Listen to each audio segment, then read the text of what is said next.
Cari amici, ancora non mi è passata la rabbia per lo sceicco.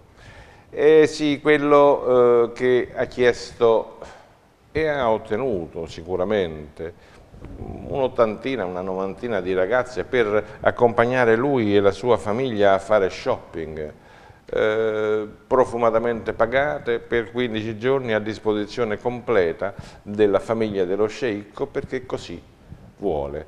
Ovviamente devono essere giovani, belle.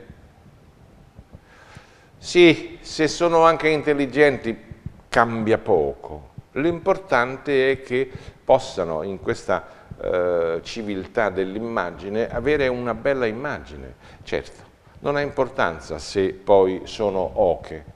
Non gli si chiede il certificato morale, non gli si chiede che siano di buoni principi, non gli si chiede che le famiglie abbiano educato queste ragazze bene, no, non gli interessa, anzi forse sarebbe un handicap.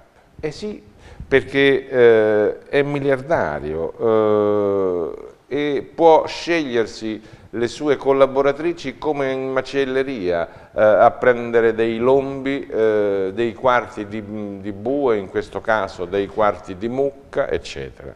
Bene, e le femministe, quelle a giorni alterni, dove stanno?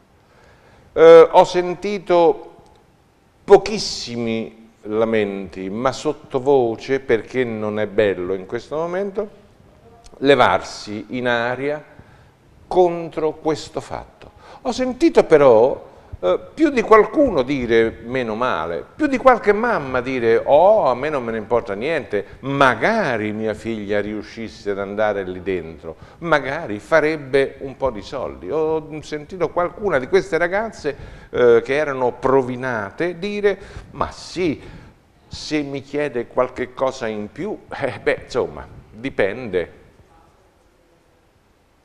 Ah, ecco, vedi che allora è vero quel proverbio che non sono i corpi che mancano, sono i soldi che mancano, perché se ci sono i soldi, eh sì, i corpi ce ne stanno quanti ne volete. Bene, io personalmente non mi riconosco con questa immagine, spero nemmeno voi. Io non mi riconosco, anche se non giudico, ma mia figlia, per fortuna non ho figlie femmine, se no sarei diventato pazzo, ma mia figlia non avrei piacere che andasse dallo sceicco a farsi provinare.